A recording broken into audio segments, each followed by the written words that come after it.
Hi, എല്ലാവർക്കും spoken English ക്ലാസ്സിലേക്ക് സ്വാഗതം. ഈ ക്ലാസ്സുകളിൽ നമ്മൾ കണ്ടുകൊണ്ടിരിക്കുന്നത് ഇംഗ്ലീഷ് ഭാഷയിലെ there എന്ന വാക്കിന്റെ ഉപയോഗമാണ്.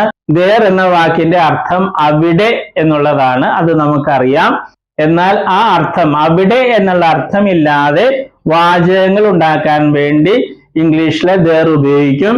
നേരത്തെ നമ്മൾ കണ്ട ഇറ്റ് പോലെ ഓർക്കുന്നില്ലേ? It is raining. അവിടെ ഇറ്റിന് അർത്ഥമില്ല, അത് ഇത് എന്നുള്ള അർത്ഥം ഇറ്റിനുണ്ട്. പക്ഷെ ഇറ്റ് ഈസ് റെയിനിങ് എന്ന് പറയുമ്പോൾ അത് ഇത് എന്നുള്ള അർത്ഥം അവിടെ ഇല്ല. ഇറ്റ് ഈസ് ഹോട്ട്, ചൂടാണ്. ഇറ്റ് ഈസ് ഹോട്ട്, ഇതെല്ലാം നമ്മൾ കണ്ടതാണ്. അതുപോലെയാണ് there ഉപയോഗിക്കുന്നത്. there എന്ന വാക്കിന്റെ കൂടെ be എന്ന വെർബിന്റെ രൂപങ്ങൾ ഉപയോഗിച്ച് ഉണ്ടാക്കുന്ന വാചകങ്ങളാണ് കണ്ടുകൊണ്ടിരിക്കുന്നത്. മറ്റു വേർബ്സും thereന്റെ കൂടെ ഉപയോഗിക്കാറുണ്ട്, അത് പിന്നീട് കാണാം. ഇപ്പോൾ നമ്മൾ കണ്ടുകൊണ്ടിരിക്കുന്നത് ബി എന്ന വെർബിന്റെ സിംഗുലർ രൂപങ്ങൾ thereന്റെ കൂടെ ഉപയോഗിക്കുന്നതാണ്. ബി എന്ന വെർബ് പഠിച്ചപ്പോൾ ആ വെർബ് സാന്നിധ്യം, പ്രസൻസിനെ കാണിക്കാൻ വേണ്ടി ഉപയോഗിക്കും എന്ന് പറയുകയുണ്ടായി. ആ സാന്നിധ്യത്തെ കാണിക്കാൻ വേണ്ടി ഇവിടെ thereന്റെ കൂടെ വെർബ് ബിയുടെ രൂപങ്ങൾ ഉപയോഗിക്കും. 3 വാചകങ്ങൾ നമ്മൾ കണ്ടു. there is a book on the table. there is a book on the table. മേശപ്പുറത്ത് ഒരു പുസ്തകമുണ്ട്. അതിന്റെ ചോദ്യം, മേശപ്പുറത്ത് ഒരു പുസ്തകമുണ്ടോ? ഈസ് എന്ന വെർബ് മുന്നിൽ കൊണ്ടുവന്നിട്ടാൽ ചോദ്യമായി. അത് നമ്മൾ കണ്ടു. Is there a book on the table? Is there a book on the table? മേശപ്പുറത്ത് ഒരു പുസ്തകമുണ്ടോ? പിന്നെ നമ്മൾ കണ്ടത് നെഗറ്റീവ് ആണ്. there is no book on the table. there is no book on the table. മേശപ്പുറത്ത് പുസ്തകമില്ല. അത് വേറെ രീതിയിൽ നെഗറ്റീവ് പറയാമെന്ന് നമ്മൾ കണ്ടു. there isn't a book on the table. there isn't a book on the table. അതും നമ്മൾ കണ്ടതാണ്. ഇന്ന് നമ്മൾ കാണുന്നത് നെഗറ്റീവ് ചോദ്യമാണ്. സാധാരണ കാണുന്നത് പോലെ 4 തരം വാചകങ്ങൾ ഇവിടെയും നമ്മൾ കാണുകയാണ്. നമുക്കൊന്ന് നോക്കാം. isn't there a book on the table? isn't there a book on the table? ഇതിന്റെ അർത്ഥം എന്താണ്? മേശപ്പുറത്ത് ഒരു പുസ്തകമില്ലേ? മേശപ്പുറത്ത് അല്ലെങ്കിൽ മേശമേലെ ഒരു പുസ്തകമില്ലേ? മേശപ്പുറത്ത് ഒരു പുസ്തകമില്ലേ? isn't there a book on the table? ഇവിടെ ചോദ്യം ഉണ്ടാക്കിയത് നേരത്തെ ചെയ്തിട്ടുള്ളതുപോലെ ആ വെർബ്, നെഗറ്റീവ് വെർബ്, അതായത് isn't, അത് ആദ്യം കൂടെ ഒന്ന് വെച്ചപ്പോൾ ചോദ്യമായി. എഴുതുമ്പോൾ ക്വസ്റ്റ്യൻ മാർക്ക് കൂടി ഇടണം. isn't there a book on the table? isn't there a book on the table? മേശപ്പുറത്ത് ഒരു പുസ്തകമില്ലേ? isn't there any milk? പാലില്ലേ? isn't there a meeting? isn't there a meeting? Meeting ഇല്ലേ? isn't there a meeting today? ഇന്ന് ഒരു meeting ഇല്ലേ? isn't there a meeting today? ഇന്നൊരു meeting ഇല്ലേ? isn't there an examination? isn't there an examination? പരീക്ഷയില്ലേ? isn't there an examination today? ഇന്നൊരു പരീക്ഷയില്ലേ? isn't there any sugar? isn't there any sugar? പഞ്ചസാരയില്ലേ? isn't there water? isn't there water? വെള്ളമില്ലേ? അല്ലെങ്കിൽ isn't there any water? isn't there any water? കൂടുതൽ ഇംഗ്ലീഷിലെ any എന്നുള്ള വാക്ക് വയ്ക്കാറുണ്ട്. Okay, ഇനി was നോക്കാം. there was a book on the table. മേശപ്പുറത്ത് ഒരു പുസ്തകം ഉണ്ടായിരുന്നു. അത് നമ്മൾ കണ്ടതാണ്. അതിന്റെ ചോദ്യം was there a book on the table? was there a book on the table? മേശപ്പുറത്ത് ഒരു പുസ്തകം ഉണ്ടായിരുന്നു. നെഗറ്റീവ് 2 രീതിയിൽ പറയും. there was no book on the table, അതും നമ്മൾ കണ്ടതാണ്. അല്ലെങ്കിൽ there wasn't a book on the table, അങ്ങനെ പറയാം. ഇന്ന് നെഗറ്റീവ് ചോദ്യമാണ്, എളുപ്പമാണ്. wasn't എന്നുള്ളത് മുന്നിൽ കൊണ്ടുവന്ന് വെച്ചാൽ മതി. wasn't there a book on the table? wasn't there a book on the table? മേശപ്പുറത്ത് ഒരു പുസ്തകം ഉണ്ടായിരുന്നില്ലേ? നെഗറ്റീവ് ചോദ്യം. ബി എന്ന വെർബിന്റെ രൂപങ്ങളൊക്കെ നേരത്തെ പഠിച്ചിട്ടുണ്ടെങ്കിൽ ഇത് വളരെ എളുപ്പമാണ്. ഉള്ള പ്രത്യേകത there എന്നുള്ള വാക്ക് വയ്ക്കുന്നു എന്നുള്ളതാണ്. Okay, wasn't there any milk? wasn't there any milk? പാലുണ്ടായിരുന്നില്ലേ? ഫ്രിഡ്ജിൽ പാലുണ്ടായിരുന്നില്ലേ? എങ്ങനെ ചോദിക്കും? wasn't there any milk in the fridge? wasn't there a meeting? Meeting ഉണ്ടായിരുന്നില്ലേ? ഇന്നലെ ഒരു മീറ്റിംഗ് ഉണ്ടായിരുന്നില്ലേ? wasn't there a meeting yesterday? wasn't there an examination? ഒരു പരീക്ഷ ഉണ്ടായിരുന്നില്ലേ? അല്ലെങ്കിൽ wasn't there an examination yesterday? wasn't there an examination yesterday? ഇന്നലെ ഒരു പരീക്ഷ ഉണ്ടായിരുന്നില്ലേ? wasn't there any sugar? പഞ്ചസാര ഉണ്ടായിരുന്നില്ലേ? വാസ് ഇൻ ദർ വാട്ടർ, സാധാരണ ഇനി എന്നുള്ള വാക്ക് ഉപയോഗിക്കുക. Was in there any water, വെള്ളം ഉണ്ടായിരുന്നില്ലേ. ഇതുപോലെ മറ്റു വാക്കുകൾ വെച്ച് പ്രാക്ടീസ് ചെയ്യുക. എപ്പോഴും ഓർക്കുക, സിംഗുലർ വാക്കുകളെ ഉപയോഗിക്കാവൂ. വാസ് ഇൻ ദർ ട്രീസ് എന്ന് ചോദിച്ചാൽ തെറ്റാണ്. Trees plural. Was in there a tree, അങ്ങനെയാണ് ചോദിക്കേണ്ടത്. അത് പ്രത്യേകം ശ്രദ്ധിക്കുക. ഇതുപോലുള്ള വാക്കുകൾ പ്രശ്നമില്ല. മിൽക്ക്, ഷുഗർ, വാട്ടർ, ഇതിനൊന്നും നമ്മൾ പ്ലൂറൽ പറയാറില്ല. മിൽക്സ്, ഷുഗേഴ്സ് എന്നൊന്നും പറയില്ല. ഇതുപോലുള്ള വാക്കുകൾ നമുക്ക് ഉപയോഗിക്കാം. പക്ഷെ ഇങ്ങനെ എണ്ണാൻ പറ്റുന്നത് എപ്പോഴും സിംഗുലർ ഉപയോഗിക്കാവൂ. ബുക്സ് എന്ന് ചോദിക്കരുത്. Was in there books on the table എന്ന് ചോദിച്ചാൽ തെറ്റാണ്. കാരണം വാസ് സിംഗുലറും ബുക്സ് പ്ലൂറലുമാണ്. അത് പ്രത്യേകം ശ്രദ്ധിക്കണേ. ഇനി നമുക്ക് ഫ്യൂച്ചർ നോക്കാം. ഇവിടെ സിംഗുലറിനും പ്ലൂറലിനും ഒന്ന് തന്നെ ഉപയോഗിക്കുക. വിൽ ബി, വോണ്ട് ബി എല്ലാം സിംഗുലറിനും പ്ലൂറലിനും ഒരേപോലെ ഉപയോഗിക്കാം. ഇവിടെ നമ്മൾ സിംഗുലർ കണ്ടുകൊണ്ടിരിക്കുന്നത് കൊണ്ട് ഇവിടെ സിംഗുലർ മാത്രമാണ് ഉപയോഗിക്കുന്നത്. ഓക്കെ, എ മീറ്റിംഗ് വെച്ച് നോക്കാം. There will B a meeting tomorrow. There will B a meeting tomorrow, നാളെ ഒരു മീറ്റിംഗ് ഉണ്ടായിരിക്കും. അല്ലെ വെർബ് വിൽ ബി ആണ്. വിൽ ബി, വില്ല് മാത്രമല്ല, ബി മാത്രമല്ല, വിൽ ബി. ആ വിൽ ബി നേരത്തെ പഠിച്ചിട്ടുണ്ട്, അത് ഓർക്കുക. There will B a meeting tomorrow, നാളെ ഒരു മീറ്റിംഗ് ഉണ്ടായിരിക്കും. നാളെ ഒരു മീറ്റിംഗ് ഉണ്ടായിരിക്കുമോ ചോദ്യം. അത് കണ്ടു നമ്മള്. Will there be a meeting tomorrow, will there be a meeting tomorrow, നാളെ മീറ്റിംഗ് ഉണ്ടായിരിക്കുമോ. നാളെ മീറ്റിംഗ് ഉണ്ടായിരിക്കുകയില്ല. അത് രണ്ട് രീതിയിൽ പറയാമെന്ന് നമ്മൾ കണ്ടു. There will be no meeting tomorrow, there will be no meeting tomorrow, അല്ലെങ്കിൽ there won't be a meeting tomorrow or there won't be any meeting tomorrow എന്നും പറയാം. അതിനെക്കുറിച്ച് ആലോചിച്ച് തലപൊഴിക്കേണ്ട, നമ്മൾ ഏതെങ്കിലും ഒരെണ്ണം പഠിച്ചു വെച്ചാൽ മതി. പിന്നീട് ഭാഷയിൽ നല്ല സ്വാധീനം കിട്ടുമ്പോൾ മറ്റു വാക്കുകളൊക്കെ ഉപയോഗിക്കുന്ന രീതിയൊക്കെ പഠിക്കാം. ഇപ്പോൾ നമുക്ക് ഈ രീതിയിൽ കാണാം. There won't be a meeting tomorrow, നാളെ ഒരു മീറ്റിംഗ് ഉണ്ടായിരിക്കുകയില്ല. അതിന്റെ ചോദ്യം ഉണ്ടാക്കുന്നത് അതിലെ verb won't be, won't be ആണ് നമ്മൾ ആദ്യ ഭാഗം. കാരണം ഈ വാചകത്തില് വെർബിന് രണ്ട് ഭാഗങ്ങളുണ്ട്, വോണ്ട് ബി. ആ വോണ്ട് എന്നുള്ളത് ആദ്യം കൊണ്ടുവന്ന് ഇടുക, അപ്പോൾ ചോദ്യമായി. Won't there be a meeting tomorrow, won't there be a meeting tomorrow, നാളെ ഒരു മീറ്റിംഗ് ഉണ്ടായിരിക്കില്ലേ. നാളെ ഒരു മീറ്റിംഗ് ഉണ്ടായിരിക്കില്ലേ നെഗറ്റീവ് ചോദ്യമാണ്. Won't there be a book on the table, won't there be a book on the table tomorrow, നാളെ മേശപ്പുറത്ത് ഒരു പുസ്തകം ഉണ്ടായിരിക്കില്ലേ. Won't there be any milk in the fridge tomorrow, won't there be any milk in the fridge tomorrow, നാളെ ഫ്രിഡ്ജില് പാലുണ്ടായിരിക്കില്ലേ. Won't there be any milk in the fridge tomorrow. Won't there be an examination tomorrow, won't there be an examination, won't there be an examination tomorrow, നാളെ ഒരു പരീക്ഷ ഉണ്ടായിരിക്കില്ലേ. Won't there be any sugar, പഞ്ചസാര ഉണ്ടായിരിക്കില്ലേ. Won't there be water, വെള്ളം ഉണ്ടായിരിക്കില്ലേ. ഇന്ന് negative ചോദ്യങ്ങളാണ് കണ്ടത്. ഇതെല്ലാം സിംഗുലർ ആയിട്ടാണ് നമ്മൾ ഇന്ന് ഉപയോഗിച്ച് കണ്ടത്. 4 വാചകങ്ങള് ഓരോന്നിലും കാണുകയുണ്ടായി. അതായത് 12 വാചകങ്ങളാണ് നമ്മൾ കണ്ടത്. നേരത്തെ പറഞ്ഞതുപോലെ ബി എന്ന വെർബ് നന്നായിട്ട് പഠിച്ചിട്ടുണ്ടെങ്കിൽ ഇതെല്ലാം എളുപ്പമാണ്.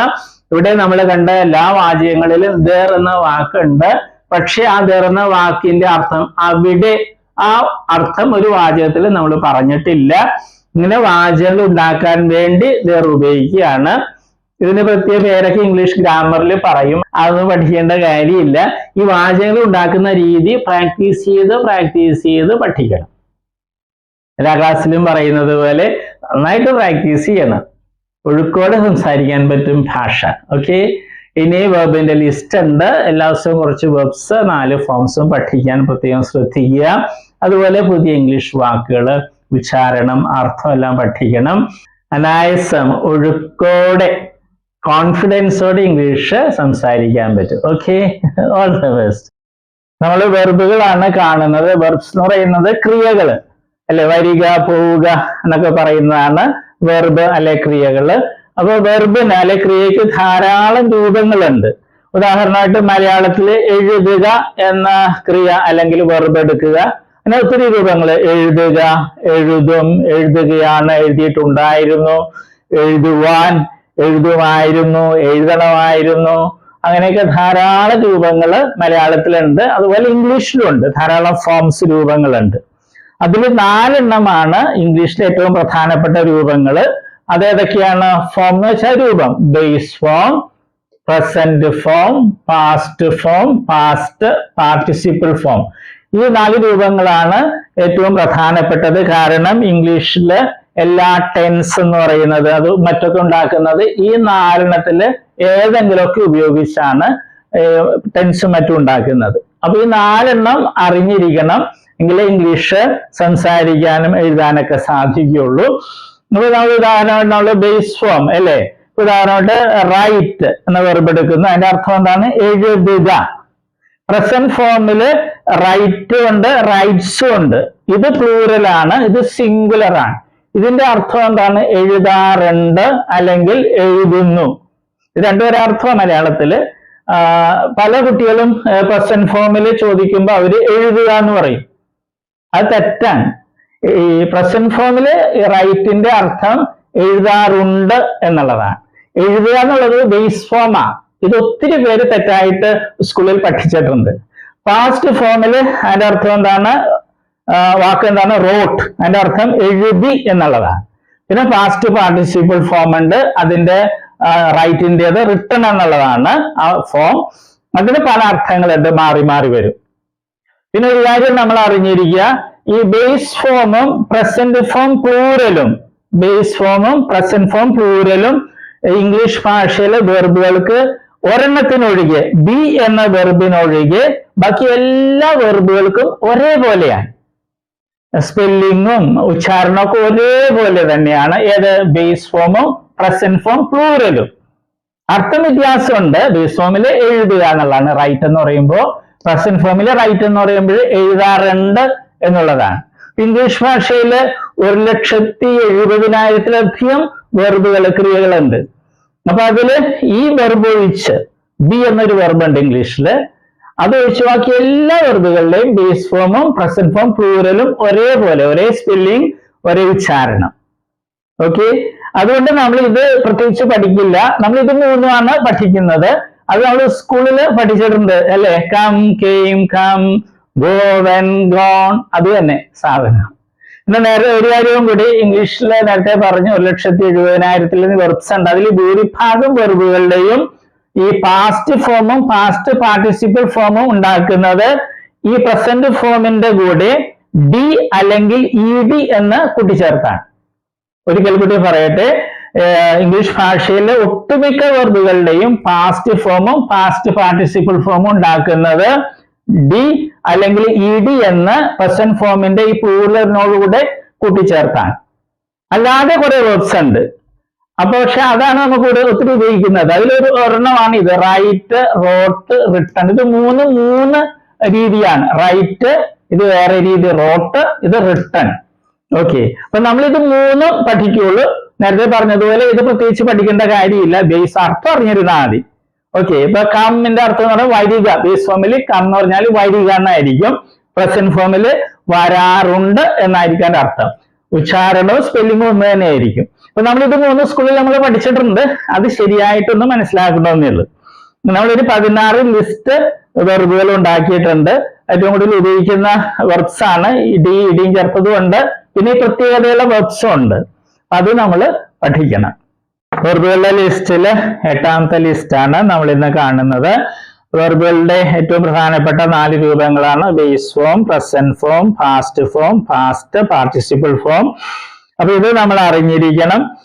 നമ്മൾ ബേസ് ഫോം പ്രത്യേകിച്ച് പഠിക്കില്ല. നമ്മൾ പ്രസന്റ് ഫോമും പാസ്റ്റ് ഫോമും പാസ്റ്റ് പാർട്ടിസിപ്പിൾ ഫോമുമാണ് പഠിക്കേണ്ടത്. ബേസ് ഫോമും പ്രസന്റ് ഫോം പ്ലൂറലും നമ്മൾ കണ്ടിട്ടുള്ളത് പോലെ ഒരേപോലെയാണ്. സ്പെല്ലിങ്ങും ഉച്ചാരണവും ഒരുപോലെയാണ്, പക്ഷെ അർത്ഥം വ്യത്യാസമുണ്ട്. അത് നമ്മൾ ശ്രദ്ധിക്കുക. പിന്നെ പ്രസന്റ് ഫോമില് സിംഗുലറും ഉണ്ട്, പ്ലൂറലും ഉണ്ട്. അവിടെ അർത്ഥവും നമ്മൾ പഠിക്കണം. അത് നമുക്ക് തുടങ്ങാം. Cell, sold, sold, tell, told, told, hold, held, held. ഈ വെർബുകളുടെ പ്രത്യേകത എന്താണ്? ഇവ പാസ്റ്റ് ഫോമും പാസ്റ്റ് പാർട്ടിസിപ്പിൾ ഫോമും ഡി എന്നോ ഇ ഡി എന്നോ ചേർത്തല്ല ഉണ്ടാക്കുന്നത്, വേറെ രീതിയിലാണ്. അപ്പൊ അത് നമ്മൾ അറിഞ്ഞിരിക്കണം. ഇനിയുള്ള വെർബുകളൊക്കെ പ്രസന്റ് ഫോം പ്ലൂറലിന്റെ കൂടെ ഡി എന്നോ ഇ ഡി എന്നോ കൂട്ടിച്ചേർത്താണ് പാസ്റ്റ് ഫോമും പാസ്റ്റ് പാർട്ടിസിപ്പിൾ ഫോമും ഉണ്ടാക്കുന്നത്. നമുക്കത് കാണാം. Wish, wished, wished, visit, visited, visited, wait, waited, waited, wander, wandered, wandered, wash, washed, washed, taste, taste, taste, strengthen, strengthen, strengthen, supply, supplied, supplied, surprise, surprised, surprised, welcome, welcomed, welcomed, return, returned, returned, succeed, succeeded, succeeded, search, searched, searched, slapped, slapped, slapped, shocked, shocked, shocked, suggest, suggested, suggested, taste, tasted, tasted, trouble, trouble, trouble, terrified, terrified, terrified, wink, winked, winked, wipe, wiped, wiped, trap, trapped, trapped, warned, wandered, wandered, warn, warned, warned, vanish, vanished, vanished, whisper, whispered, whispered. English ഭാഷയിൽ ഉപയോഗിക്കുന്ന വെർബുകളിൽ ഏറ്റവും കൂടുതൽ ഉപയോഗിക്കുന്ന വെർബുകളുടെ ലിസ്റ്റിൽ പെട്ടതാണ് ഈ വെർബുകളെല്ലാം. അപ്പൊ ഇവയുടെ ഉച്ചാരണവും അർത്ഥവും പഠിക്കണം. ചിലയിലൊക്കെ വ്യത്യാസങ്ങൾ കാണാം. സിംഗുലർ ആകുമ്പോൾ സ്പെല്ലിങ്ങിലൊക്കെ കുറച്ച് വ്യത്യാസങ്ങൾ ചില വെർബുകളിലൊക്കെ കാണാൻ പറ്റും. അതൊക്കെ പ്രത്യേകം നോട്ട് ചെയ്യുക. ഓക്കെ.